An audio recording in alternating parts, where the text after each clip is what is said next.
Welcome back to The Explainer. Today, in the fifth part of our dive into HARISHANKAR Parsai's The Diary of an Idle Man, we're looking at an incredibly sharp piece of satire. It all starts with a simple, good-faith attempt to report a crime, but it ends by asking a really devastating question. When the system itself protects the criminals, who exactly is the state? This is the question that just hangs over this entire story. It's a question that Parsai lodges deep in your mind. And, it feels just as urgent today as it did when he first wrote it. And that's because it's the inevitable end of a journey that actually starts from a place of real idealism. So, to really get how we arrive at such a dark question, we have to begin where our narrator does, with a hopeful, almost naive dream of swift, perfect, and absolute justice. In this really vivid dream, our narrator sees government ministers dressed up in military uniforms, and they are personally executing corrupt hoarders and black marketeers. And their eyes aren't filled with rage. They're supposedly overflowing with love for the people they're protecting. It's the ultimate fantasy, right? A government taking direct, decisive action against the enemies of the public. But his wise friend Kaka, he has a totally startling interpretation of this dream. He says, look, this isn't a dream of strength, it's an omen of profound failure. If ministers have to become executioners themselves, it means every other system of justice, the police, the courts, the law, has already completely collapsed. As Kaka puts it, that's a nightmare, not a fantasy. So spurred on by this dream and the endless political promises he's reading about in the papers, the narrator decides, okay, I'm going to test the system's commitment to fighting corruption. His first target, and really Parsai's first target, is the very language that politicians use to promise action. And here, Parsai takes direct aim at the language of power itself. He points out that when a politician says they are committed to solving a problem, it often doesn't mean a commitment to a result. No, it means a commitment to the performance of promising. It's a symbolic gesture that ends up replacing any real meaningful action. And this just lays the satire completely bare. The politicians fulfill their promise to tighten their belts by literally tightening their belts.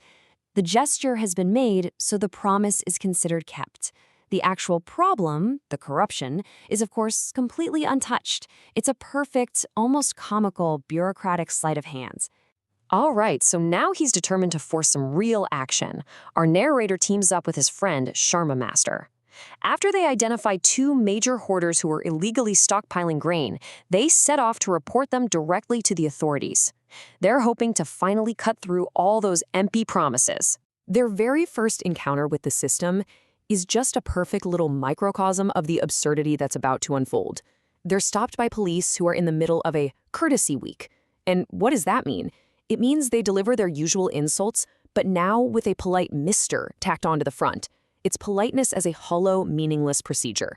When they finally get to the district collector, the top official, he's absolutely thrilled. He just showers them with praise, calling them aware citizens, and promising their names will be written in history in golden letters. It's a classic bureaucratic tactic, isn't it? Flatter the complainant to make them feel heard, right before burying their complaint in procedure. And this flowchart just reveals the sheer insanity of the official procedure. The path to justice starts with launching an investigation. Okay, step 1, send a formal letter to the criminal, officially warning him that a surprise raid is coming in 1 week. So the state's very first move is to tell the criminal to go hide the evidence. It's unbelievable. As you can imagine, the narrator is completely baffled by this. But the collector explains that this isn't cowardice or incompetence. Oh no, this is a display of the government's bravery and prestige. A brave government, he argues, doesn't need to catch people by surprise. It warns them first. The logic is so twisted, it's almost sublime. So the large hoarder, having been properly warned, submits his defense. And it is chilling. He doesn't deny the crime. He proves his innocence by listing his power. He details how he controls local politicians, how he funds the ruling party, how he has direct connections to ministers. His defense isn't, I didn't do it. His defense is, I am too integral to the corrupt system to be guilty. The second, smaller hoarder, well, his defense is simpler, but it's just as damning. He basically states that he diligently pays every single bribe required, from the lowest clerk all the way up to the highest official. He argues that since he follows the unwritten laws of corruption so perfectly, how could he possibly be guilty of breaking the written ones? He's a model citizen of a completely broken system. So, unsurprisingly, the so-called investigation concludes with both hoarders being declared innocent. The official proof isn't any kind of real evidence. It's their own statements, backed up by what the collector calls news from the Capitol. Basically, a power from on high that just overrides any inconvenient facts on the ground. And then, in a final, cynical twist, the collector calls the narrator back. And with this cheerful tone, he announces that the narrator's wish has been granted. Criminals have been arrested. Justice, he says, has been served. But this is what that justice actually looks like. The two powerful, well-connected hoarders are completely exonerated. Meanwhile, to create the appearance of taking action, the government has arrested 3 insignificant street vendors for possessing laughably tiny amounts of grain. The performance of justice is complete. And what about our heroes? What's the price for trying to do the right thing?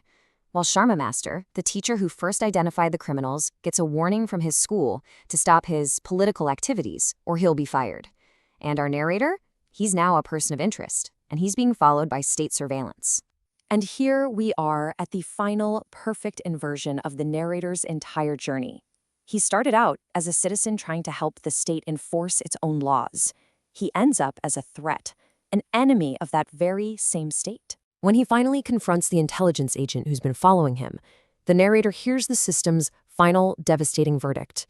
The government has information that he, the citizen who tried to expose criminals, is involved in anti-national activities. And this leaves us right back where we started, with Parsai's absolutely shattering question.